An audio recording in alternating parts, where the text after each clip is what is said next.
के इस श्लोक में महान भगवत अनुरागी आचार्यों की याद की गई है।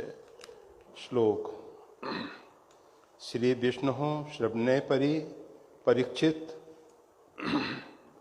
भवत व्यासकी कीर्तने प्रहलाद स्मरणे तदग्री भजने लक्ष्मी प्रभु पूजने अक्रूर त्वदाभिषदम कपिपते दाशे तथा सख्ये अर्जुन सर्वस्वाम निवेदने बलीभूति कृष्ण राप्ति एवं परा। कौन किस भक्ति का आचार्य है, इस पर प्रकाश डालने की कृपा करें। सबके साथ इस जीव के कानों में भी कुछ तो जाए। वो तो स्पष्ट लिख दिया गया है ना। श्री विष्णु श्रवणे परीक्षित,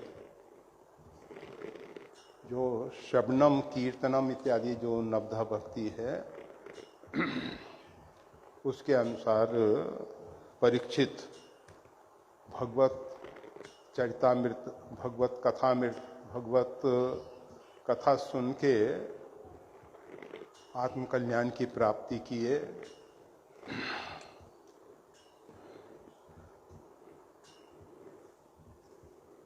और ये जो व्यासकी ही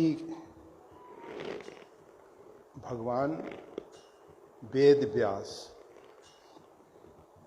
कीर्तने हैं। कीर्तन का अर्थ कीर्ति का गान करना। कीर्ति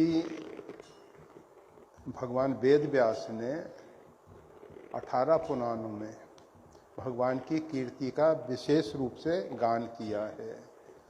उसमें लगता है किसी में भगवान रुद्र की, किसी में भगवती आदिशक्ति की, किसी में भगवान नारायण की, भगवान विष्णु की, गणेश पुराण इत्यादि में गणेश जी की। तब लगता है कि एक ही व्यक्ति ने, जैसा ऊपर कहा गया है,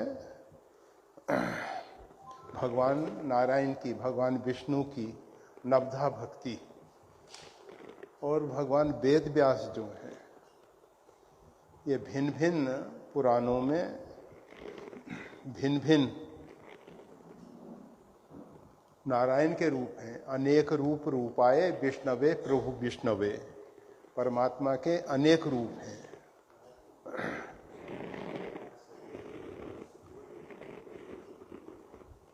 शकी ही अच्छा अच्छा हाँ।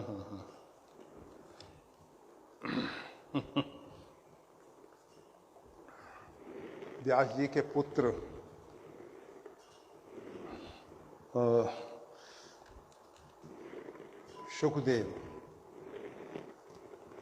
सुखदेव जो हैं, उनको निमित्त बना के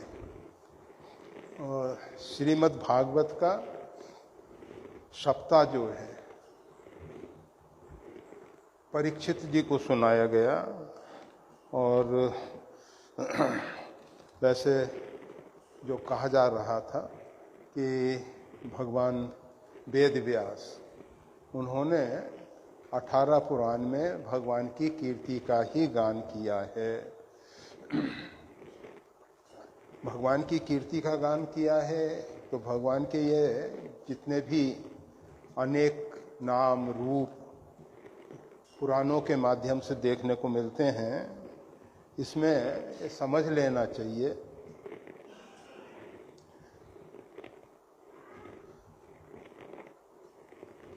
जैसे एक दीपावली के समय पे खांड के खिलौने बाजार में बिकते हैं। एक पिता के साथ कुछ बच्चे खिलौने खरीदने के लिए जाते हैं। पिता बच्चों की इच्छा के अनुसार भिन्न भिन्न प्रकार के खिलौने उनको दिला देता है। अब इसमें विचार ये करना है, बच्चे हंसते खेलते कूदते घर पे आते हैं कि हम तो हाथी लाए हैं, हम तो सिपाही लाए हैं, हम तो गुलाब का फूल लेके आए हैं, आदि आदि। परंतु वास्तविक में बच्चों ने क्या खरीदा है? खांड खरीदी है। विक्रेता ने क्या विक्रय किया है? खांड बेची है। इसी प्रकार से भगवान वेद व्यास ने ये जो 18 पुराण हैं, इनमें भगवान के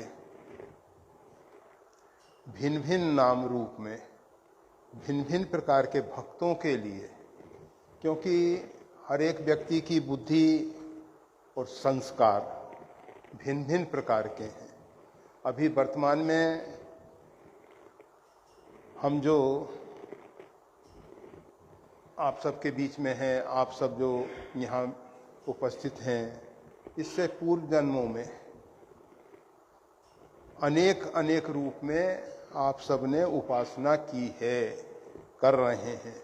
जरूरी नहीं है कि पहले जिस देव की उपासना की गई हो उसी में आप बुद्धि बदल जाती है। बुद्धि कैसे बदलती है? जब कोई महापुरुष के द्वारा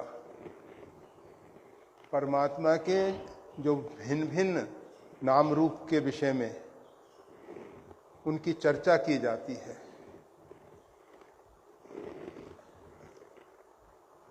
आप सबको मालूम है, रुक्मणी जी ने भगवान श्री कृष्ण के विषय में केवल सुना था, दर्शन नहीं किया था। और सुनने के साथ साथ उनके प्रति उनका आत्मसमर्पण हुआ, भगवान के प्रति समर्पण किया और भगवान को हृदय से प्रेम करते हुए अपना पूरा जीवन उनके लिए समर्पित करना चाहा। तो हम जैसा श्रवण करते हैं, इसीलिए जो भक्ति का जो प्रथम सोपान है श्रवणम, हम जैसा श्रवण करते हैं वैसे ही रूप में भगवान के हमारी अनुरक्ति होती है।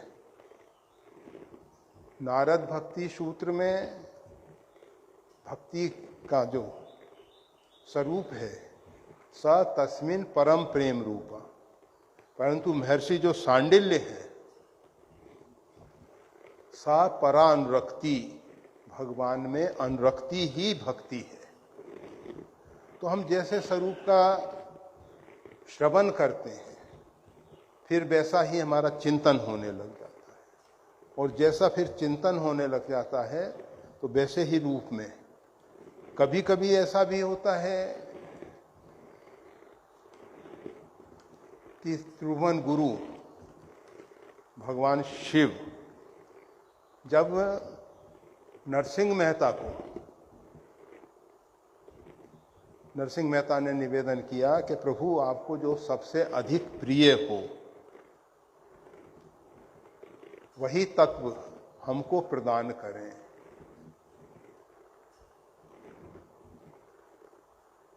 तो भगवान शंकर ने विचार किया कि पूर्व जन्म में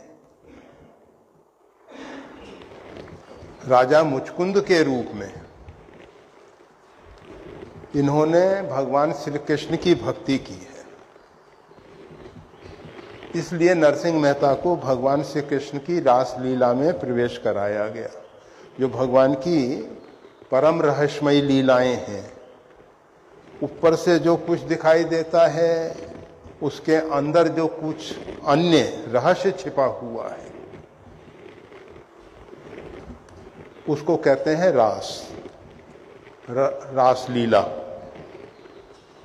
ऊपर से तो ऐसा लगता है कि भगवान श्री कृष्ण गोपिकाओं के साथ नृत्य कर रहे हैं, परंतु वास्तविकता क्या है? वहां जीव को परमात्मा के निकट लाने की एक विशेष व्यवस्था है। परमात्मा जो है साक्षात श्री कृष्ण के रूप में है और गोपिकाएं जो हैं जीव के रूप में है। तो जीव को किस किस प्रकार से परमात्मा के अत्यंत निकट पहुंचाया जा सकता है, उस लीला का नाम है रास। और वैसे परमात्मा का जो स्वरूप है, रसोबेशः, परमात्मा जो है रस स्वरूप है। जिस लीला के माध्यम से वो प्रेम रस, प्रेमामृत भक्त के हृदय में उछलने लगे, उमड़ने लगे, उसके लिए जो लीला की जाती है उसका नाम है रास लीला। तो हम ये बता रहे थे कि भगवान वेद व्यास ने केवल एक परमात्मा की ही आराधना, उपासना के विषय में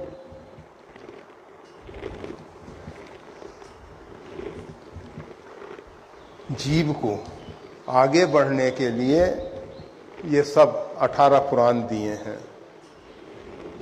और भगवान शंकर जो हैं वो त्रिभुवन गुरु हैं। उनने काकभूषुंड जी को और अन्य अन्य महात्माओं को भी, बहुत से भगवान के भक्त हुए हैं, भगवान की भक्ति, पार्वती जी के रूप में भगवान की भक्ति ही भगवान श्री राम की भक्ति, जो स्वरूप बस्य मन माही, जेहि कारण मुनि जतन कराही। काकभूषण जो स्वरूप भव, परंतु कुछ भगवान के ऐसे भी भक्त होते हैं, जैसे सुतीक्षण। जब सुतीक्षण जी सुने कि भगवान श्री राम, परिपूर्णतम ब्रह्म परमात्मा श्री राम वन में आए हैं, तो उनके मन में विचार आया, क्या वो परमात्मा मेरे कुटी पर पधारेंगे, उनके पवित्र चरण मेरी कुटी को पावन करेंगे? फिर विचार आया कि नहीं, मैं इस योग कहाँ, परमात्मा के जो पवित्र चरण हैं उसके लायक ना तो मैं हूं ना मेरी कुटी है, चलो मेरे को ही भगवान के पास चलना चाहिए। अब भगवान के पास आगे बढ़ने लगे। मार्ग में जाते जाते विचार आया कि परमात्मा मेरे जैसे अधम जीव के ऊपर क्या कृपा करेंगे, पामर जीव के ऊपर क्या भगवान कृपा करेंगे? नहीं सत्संग, मैंने कभी सत्संग नहीं किया है, योग जप तप कुछ नहीं किया है। जिन साधनों से परमात्मा प्रसन्न होते हैं वो साधन मेरे में नहीं है, उन साधनों का मेरे को अभाव है। ऐसी परिस्थिति में क्या भगवान मेरे को मिलेंगे?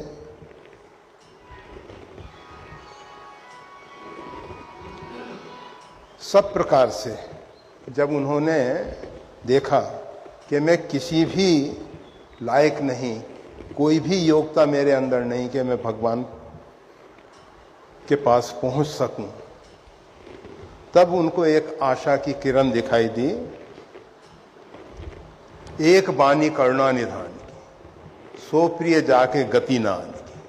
भगवान को वो भक्त प्रिय है जाके गति ना आने की, जिसको किसी अन्य दूसरे का अवलंब नहीं है। जैसे लोग कहा करते हैं ना, मुल्ला की दौड़ मस्जिद तक, भक्त की दौड़ भगवान तक।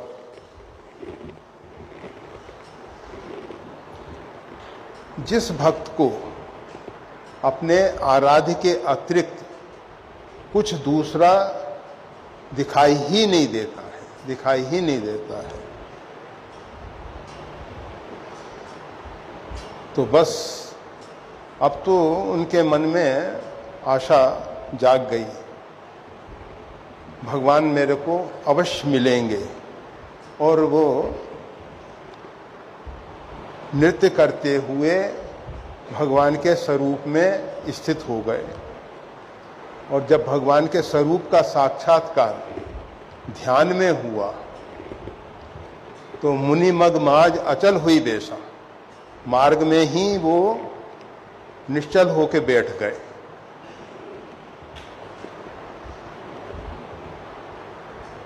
उधर भगवान कृपा करके वहां पधारे।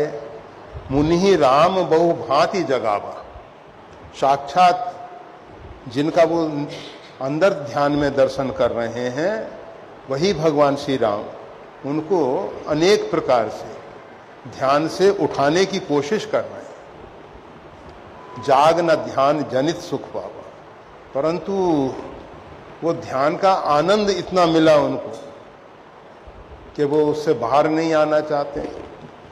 तो भगवान ने एक कौतुक किया। भगवान ने हृदय चतुर्भुज रूप दिखावा। भगवान का ही रूप है वो भी चतुर्भुज।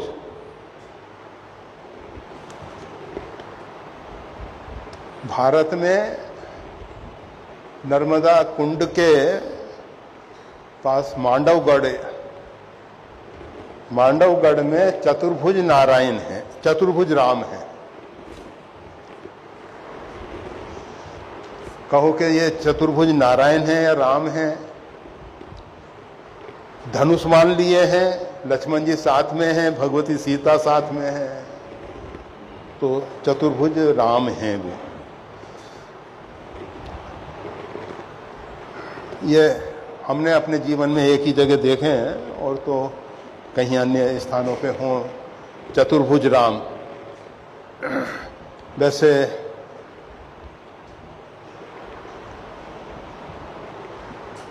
उत्तराखंड में देवप्रयाग है। 5 प्रयाग प्रधान हैं, वैसे बहुत प्रयाग हैं वहाँ। उसमें ये जो 4 धाम की यात्रा होती है, इसमें प्रथम देवप्रयाग, वो रघुनाथ जी की मतलब विशेष विग्रह, भगवान का काफी बड़ा विग्रह और भगवान श्री राम का, पर वो चतुर्भुज नारायण के रूप में अकेले हैं। श्रृंगार में भले ही उनको धनुष बाण दे दो, परंतु वो शंख चक्र गदा पद्म धारण किए हुए हैं। ऋषिकेश में आप देखेंगे भरत जी का मंदिर है। भरत जी वही चतुर्भुज नारायण है। लक्ष्मण झूला पे लक्ष्मण जी का मंदिर है। मुनि की रेती में शत्रुघ्न जी का मंदिर है। उत्तराखंड के ये भगवान के चतुर्विहू राम देवप्रयाग में, भरत ऋषिकेश में, लक्ष्मण झूला पे श्री लक्ष्मण जी महाराज, मुनि की रेती में भगवान शत्रुघ्न जी, और चारों नारायण के।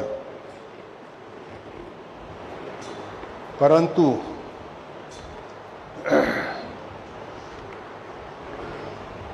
ये जो मांडवगढ़ है, जहां मां नर्मदा की परम भक्ता, नाम याद नहीं है वो रानी का, वो निवास करती थी। नित्य प्रति नर्मदा दर्शन के लिए, नर्मदा स्नान के लिए जाती थी। जब वृद्ध हो गई तो उनके पतिदेव ने, राजा ने एक बहुत ऊंचा महल बना के उसमें एक ऊपर क्या शब्द, बुर्ज बना दिया, उर्दू शब्द है।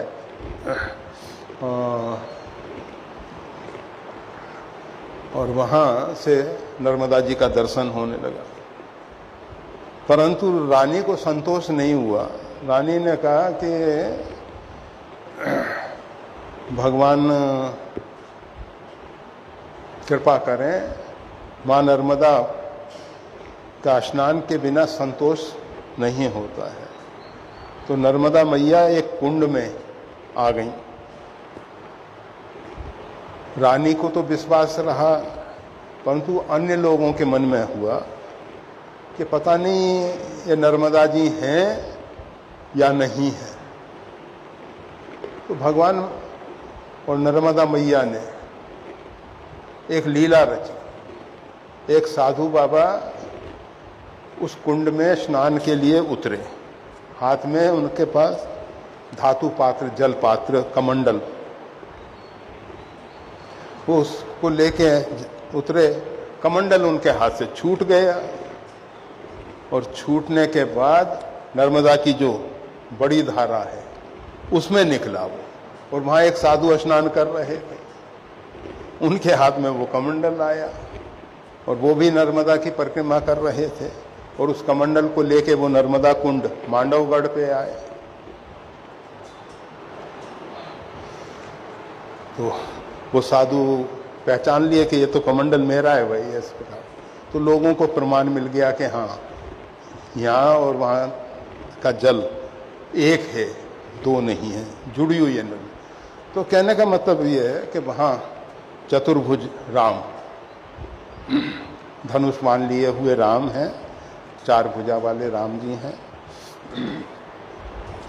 सब मिला के।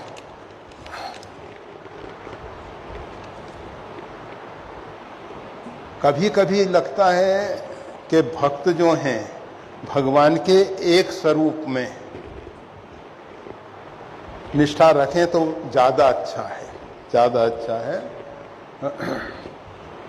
परंतु कभी कभी भगवान स्वयं ऐसी लीला कर देते हैं। जैसे गोस्वामी तुलसीदास जी जब वृंदावन में पधारे और अपने अपने इष्ट को नमन करे सबको, हुई परशुराम जी के स्थान पे गए और उन्होंने कहा कि भाई अपने अपने इष्ट को सब नमस्कार करते हैं। सुना था कि गोस्वामी तुलसीदास जी सिद्ध महात्मा हैं, और गोस्वामी तुलसीदास जी ने मंदिर में प्रवेश करके महंत जी की उक्ति सुन के कहा, कहूँ छवि आज की भले विराजे नाथ, तुलसी मस्तक नमत है। कहने लगे कि मेरा मस्तक नम रहा है, आप कृपा करें, ये जो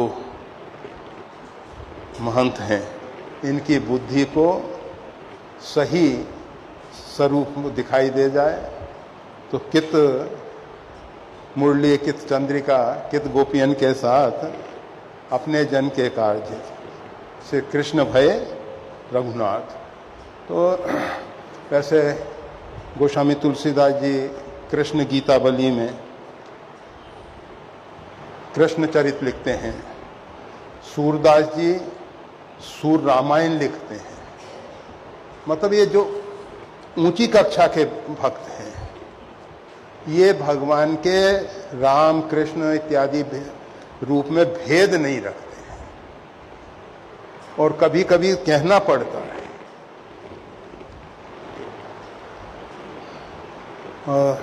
कहने में शब्द जरा कठोर लग रहे हैं। हम केदारनाथ में रहते रहे, अभी तो बाबा कभी बुलाते हैं तो दर्शन कर लेते हैं, परंतु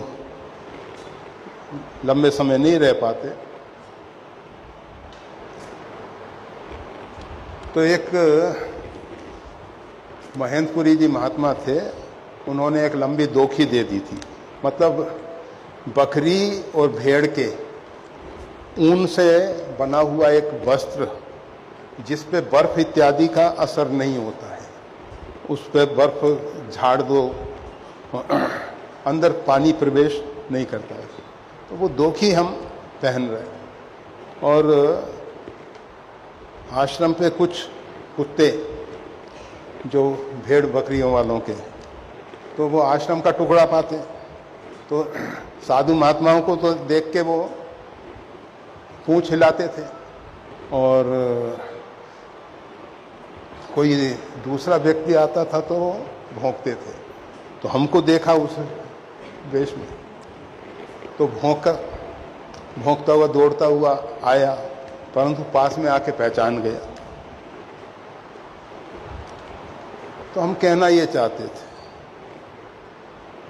कुत्ता भी अपने मालिक को भिन्न भिन्न वेश में पहचान जाता है कि ये और कुछ नहीं है, वेश का ही अंतर है। तो इस प्रकार से भक्त को भी समझ लेना चाहिए कि भगवान भिन्न भिन्न नाम रूप में लीला कर रहे हैं, परंतु निष्ठा के लिए, और साधना के लिए एक रूप अच्छा है। ठीक है, तो ये जो व्यासकी, व्यासपुत्र सुखदेव, ये कीर्तन के आचार्य, प्रहलाद स्मरण, और जो प्रहलाद हैं वो भगवान का स्मरण करने के लिए, और तदंग्री भजने लक्ष्मी, और उनके चरण कमल की सेवा करने के लिए आचार्य भगवती आदिशक्ति लक्ष्मी हैं। पृथु पूजने, पृथु महाराज को पूजन का आचार्य कहा जा रहा है, परंतु महाराज पृथु ने भगवान का चरित्र सुनने के लिए 1000 कान मांगे। नहीं, वो श्लोक कहीं का हो उससे हमको कुछ परंतु जो बुद्धि में आता है वैसा वैसा कहते चले जाते हैं हम। पृथु जो हैं उन्होंने भगवत चरित्र सुनने के लिए, उन्होंने कहा 2 कान पर्याप्त नहीं है, कथा तुम्हारी सुभग सर नाना, भरई निरंतर होई न पूरे। भगवान का चरित्र सुनते सुनते जैसे समुद्र में असंख्य सरिताएं जाके जल भरती हैं, परंतु समुद्र को कभी ऐसा नहीं लगता कि बहुत हो गया। इसी प्रकार से जिनके श्रवण समुद्र समान, जिन्होंने अपने कानों को समुद्र के समान बना रखा है और भगवान का चरित्र सुनते सुनते कभी तृप्ति नहीं होती। रामचरित्र के विषय में गोस्वामी तुलसीदास जी ने एक बहुत अच्छी बात कही है। गोस्वामी तुलसीदास जी कहते हैं, रामचरित्र सुनत अघाई, रस विशेष जाना तिन नाही। अगर कोई भगवत चरित्र सुनते सुनते अघा गया अर्थात तृप्त हो गया, इनफ नहीं, वहां ये है ही नहीं, कभी तृप्त होता ही नहीं है वो। और जो अघा गए तो समझना चाहिए कि अभी उनको रस नहीं मिला है उसका, और भक्ति रस से प्राप्त होती है। तो पृथु पूजने, इसमें जो लिखा है वैसे ही हम कह रहे हैं। वैसे जैसा हम जानते हैं कि महाराज पृथु ने इतने कान, तो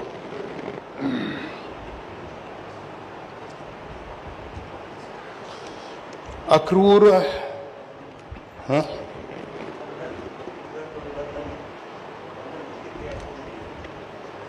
अक्रूरस त्वदाभिष बदम बदने,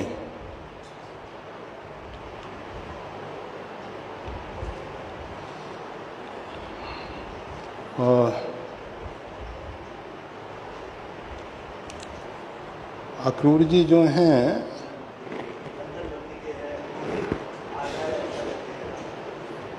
अच्छा, नहीं समझ में आ रहा है। हाँ,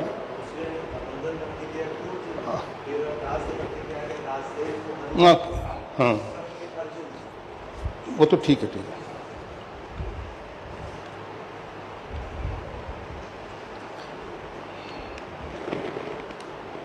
अक्रूर जी जो हैं बंधन भक्ति के कहे गए हैं, परंतु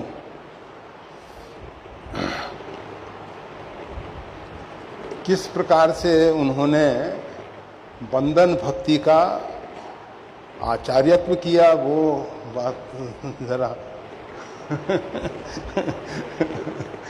क्योंकि अक्रूर जी जो हैं, नाम तो उनका अक्रूर है, पर गोपिकाओं को बड़ी पीड़ा है। गोपिकाएं कहती हैं इसका नाम तो अक्रूर है, परंतु बड़ा क्रूर कर्मा है ये तो।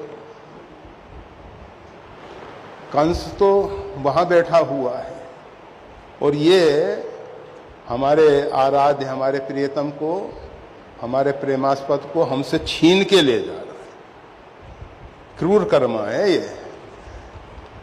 तो जो भी बंधन के विषय में उन्होंने भगवान की वंदना की है, अच्छा है।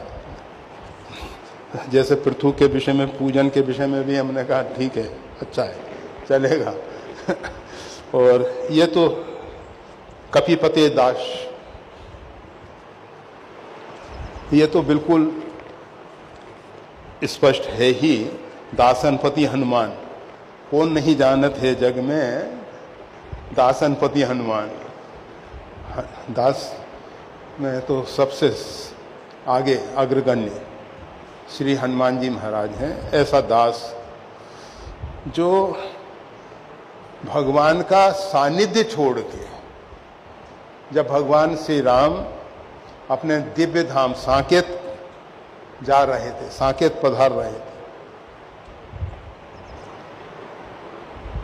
तो भगवान ने हनुमान जी से कहा कि प्रभु, अब हनुमान जी से कहा कि हनुमान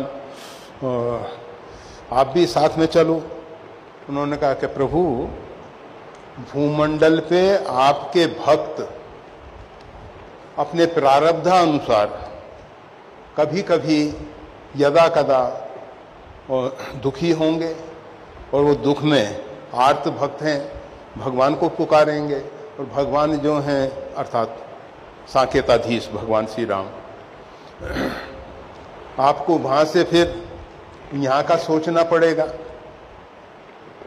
इसलिए ये दास श्री हनुमान जी महाराज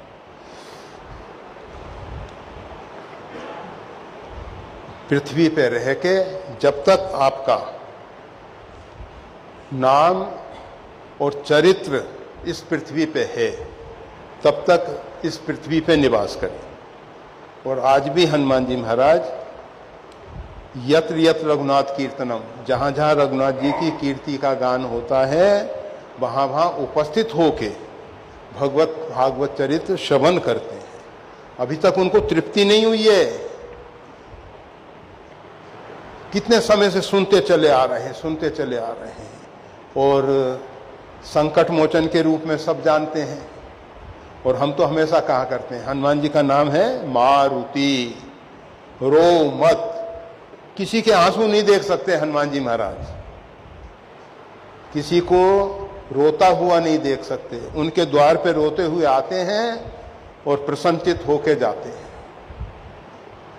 अब उसमें केवल एक मुख्य बात है, उसकी पूर्ति हम सब नहीं कर पाते हैं। उसमें कहा गया है, और देवता चितना धरई, हनुमत से सर्व सुख करई। अरे कोर्ट में केस चल रहा है, एक वकील से ही काम चलाओ, 10 वकीलों को लोगे तो भरोसा नहीं। वो सोचेगा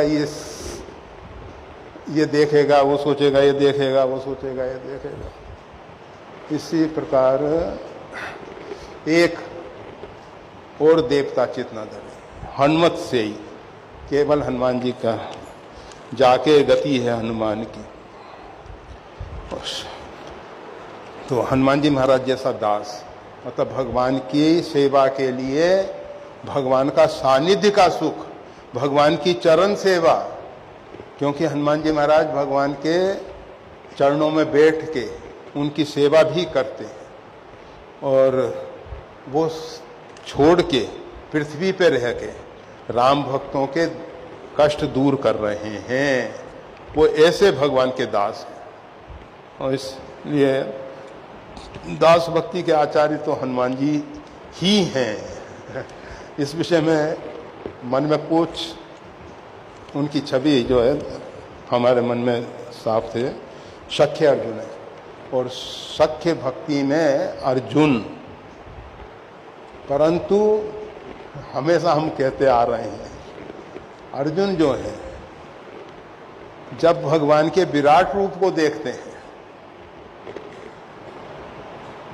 जब महाभारत होने से पूर्व गीता भगवान सुनाते हैं, और 10वें अध्याय में जब भगवान ने कहा कि ये मेरा स्वरूप है, इसमें मेरा स्वरूप है, इसमें मेरा स्वरूप है, और फिर अंतिम में कहा कि मेरे एक अंश मात्र में इतना संपूर्ण जितना भी ये परिवर्तनशील जगत है, वो सब है। अर्जुन के मन में आया कि भगवान ये जो कह रहे हैं इसमें कितनी वास्तविकता है। अर्जुन ने कहा कि भगवान आपने जिस प्रकार से अपने विषय में बखान किया वो स्वरूप में देखना चाहता हूं। भगवान ने कहा देख। अब अर्जुन को कुछ नहीं दिखाई दे रहा, भगवान तो कह रहे हैं देख। तब भगवान ने अर्जुन को दिव्य चक्षु प्रदान किए, और जब भगवान ने दिव्य चक्षु दिए तो भगवान का दर्शन करके अर्जुन कांपने लगा, और अर्जुन के मुख से जो शब्द निकले जिसको आप सब यहाँ स्तुति में शाम को बोलते हैं, सखेति मत्वा कृष्णम यतुक्तम, हे कृष्ण, हे यादव, हे सखेति, और इससे आगे जो वो कह रहा है वो ज्यादा महत्वपूर्ण है। अजानता महिमानम तबेदम मया प्रमादात, अजानता महिमानम, मैं आपकी महिमा के विषय में अज्ञान था, मैं नहीं जानता था। तबेदम, आप इस प्रकार के, मैं तो आपको अपना सखा समझता था, इसीलिए मैंने आपको प्रमाद के कारण, ना जानने के कारण, हे सखा, हे कृष्ण, हे यादव, इन शब्दों से संबोधित किया है। तो भले ही ये सख्य भक्ति के आचार्य हैं, नमस्कार है, पर निर्वाह होना बड़ा कठिन है। सुदामा भी, परंतु अर्जुन की अपेक्षा सुदामा की स्थिति बहुत ज्यादा अच्छी है। सुदामा जी जो भगवान के सखा हैं, भगवान के पास द्वारका में कभी नहीं जाते थे कि मेरे को देख के भगवान मेरे से मिलने के लिए आएंगे। समाज में लोग, अभी वो एक विशेष सम्राट के रूप में विराजमान हैं, और सब लोग कहेंगे कि इस दरिद्र सुदामा के ये मित्र हैं, तो उनकी जो गरिमा है उसमें न्यूनता होगी। उनसे और सखा से जो अंतर्यामी है उससे क्या निवेदन करना है, क्या याचना करनी है, अपना प्रारब्ध भोग लेना अच्छा है। वो तो सुदामा की पत्नी ने जो बहुत आग्रह किया, जिसके कारण वो द्वारका गए, अन्यथा वो तो द्वारका जाने के लिए तैयार ही नहीं। तो ये जो भगवान के प्रति उनका भाव है, सखा भाव, और सखा में भी, और अर्जुन तो भगवान को अपने रथ का सारथी बना के, उधर ले चलो रथ, इधर ले चलो, ये क्या है? ठीक है, सख्य भाव है, अच्छी बात है, परंतु जब भगवान की उस महिमा का साक्षात्कार हो गया, उसके बाद तो कहना था नहीं भगवान, अब हम आपके चरणों में बैठेंगे, आप यहां ऊपर आ जाओ, अब आपको रथ चलाने की जरूरत नहीं है। देखो हमारे अंदर जो आ रहा है वो हम कह रहे हैं, श्री राम। और सर्वस्व आत्मनिवेदन बलि, ये बलि महाराज जो हैं, इन्होंने अपना सर्वस्व समर्पित किया भगवान के चरणों में, और इसीलिए बलि का नाम बलिदान के साथ जुड़ गया। दान के साथ बलिदान। आज भी सब लोग बलि के दान की स्मृति में बलिदान की बात करते हैं। तो ये, और इसमें सबसे बड़ी विशेषता ये है भगवान ने अपनी भगवता को छोड़ के, अपनी प्रभुता को छोड़ के उसके यहाँ याचक बन के और छल करके, मतलब विराट रूप में नापने के लिए और आने के समय वामन रूप में संकल्प करा रहे हैं। वामन रूप में छोटे से बोना बन के, वामन अंगुल के, उन्होंने 3 पग की याचना की थी। नापना था तो उसी पग से नापना था ना। अब वो नापने के लिए इतना बड़ा रूप धारण कर लिया विराट, तो छल है, स्पष्ट छल है। अपना अपयश करा कर भी भक्त के उज्जवल यश को बढ़ाया है। ये है हमारे भगवान। मतलब भले ही हमको लोग कुछ भी कहें, उसकी उनको चिंता नहीं। अर्जुन के साथ भी वही स्थिति है। भगवान रथ का पहिया लेके दौड़ते हैं, जबकि उन्होंने प्रतिज्ञा की थी कि मैं अस्त्र शस्त्र नहीं धारण करूंगा। लोग तो कह देते हैं कि भगवान ने रथ का पहिया उठाया, ये कोई अस्त्र है क्या? परंतु इसके विषय में कहा जाता है,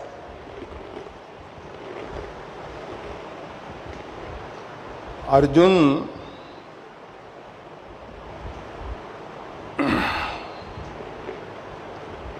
भगवान की मतलब गीता सुनने के बाद स्पष्ट कहा था, करिष्ये वचनम तब, मैं आप जो कहेंगे करिष्ये, मैं करूंगा।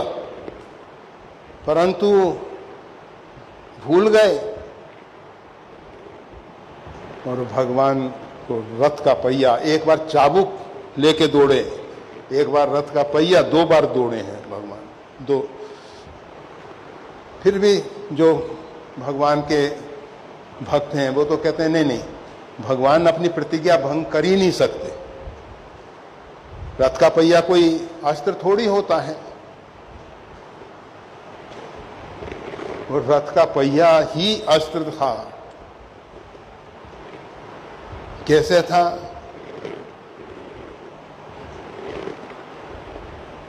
अकबर ने बीरबल से कहा, सबसे श्रेष्ठ अस्त्र कौन सा है का जो समय पे काम आ जाए। बीरबल ने कहा कि जो समय पे काम आ जाए। कहा इसका प्रमाण दो। अच्छा चलो,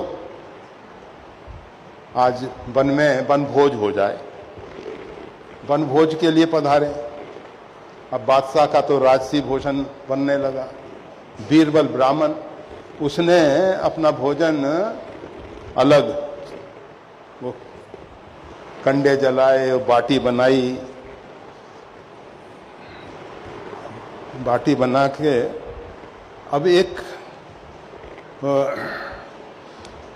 कुतिया जो है वो वहाँ बैठी देख रही थी, उसकी दृष्टि बाटी पे, और बादशाह के मन में आया कि अब इनका भोजन तैयार हो गया, अब इसके साथ कुछ मजाक करना चाहिए। और बादशाह का मजाक जैसा होना चाहिए था वैसा, एक बिगड़े हुए हाथी को दौड़ा दिया बीरबल की तरफ। बीरबल ने देखा कि ये हाथी आ रहा है, तो उन्होंने एक बाटी कुतिया की तरफ फेंक दी। अब वो कुतिया उसको लेके जाना चाहती थी, तब तक उस कुतिया को ही उठा लिया और उस हाथी की तरफ फेंका। हाथी की तरफ फेंका तो कुतिया जो भी अपनी आवाज में बोलती हुई आई, तो हाथी समझा पता नहीं ये कौन सा अस्त्र का प्रयोग किया है, ये ब्रह्मास्त्र कहाँ से आ गया, या यमास्त्र, जो भी कहो, भैरवास्त्र भी कह सकते हैं उसको।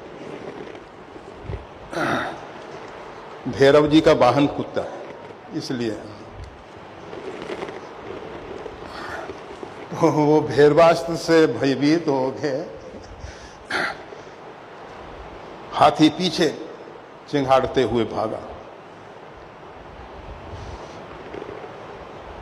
बीरबल ने कहा बादशाह से, कुतिया कोई अस्त्र है समय पे काम आ जाए, वही अस्त्र है। पहिया कोई अस्त्र नहीं है, समय पे काम आ जाए अस्त्र है।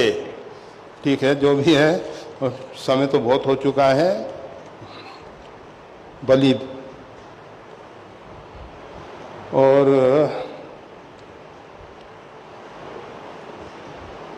कृष्ण राप्ती एवं परा, ये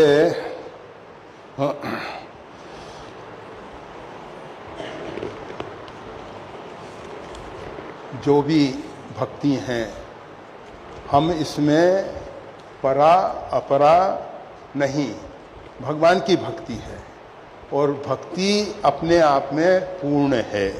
भक्ति छोटी बड़ी नहीं है, श्रेष्ठ निकृष्ट नहीं है। जो भी है भगवान के चरणों में जिससे भी अनुराग हो, रति हो, प्रेम हो, अनुरक्ति हो, वो सब भक्ति है। और भगवान वेद व्यास बता रहे हैं, श्रीमद् भागवत का श्लोक है, तो इसलिए भगवान वेद व्यास की वाणी में किसी प्रकार का भी अन्य विचार करना उचित नहीं है। और भगवान वेद व्यास ने जो भी कहा है, बहुत बहुत विशाल बुद्धि, उनकी बुद्धि तो बहुत विशाल है। और गणपति दादा महाभारत जैसे ग्रंथ को लिखते हैं और उसमें भगवान वेद व्यास बराबर श्लोकों की रचना करके बोलते जाते हैं, परंतु गणेश जी को उनके विषय में सोचने के लिए कभी कभी किसी श्लोक, मतलब जब रचना करते हैं ना, तो एक ऐसा श्लोक रच देते हैं कि जिसमें विवेक और बुद्धि के दाता गणपति वो भी सोचते सोचते काफी समय लगा देते हैं। भगवान वेद व्यास उतने समय में अपने नित्य कर्म से निवृत्त हो जाते।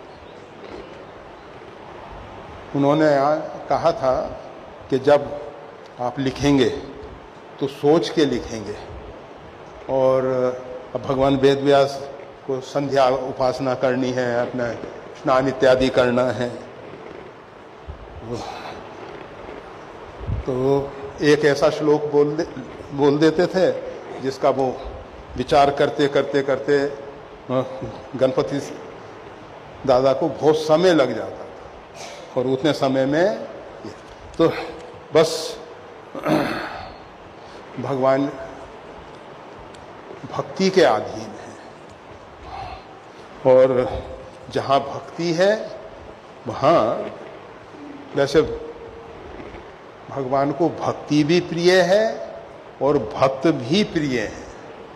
अब इसमें अगर जिसमें भक्ति है वही भक्त है, और जो भक्त है वो जो करता है वही भक्ति है। दोनों बातें अपने आप में सही हैं।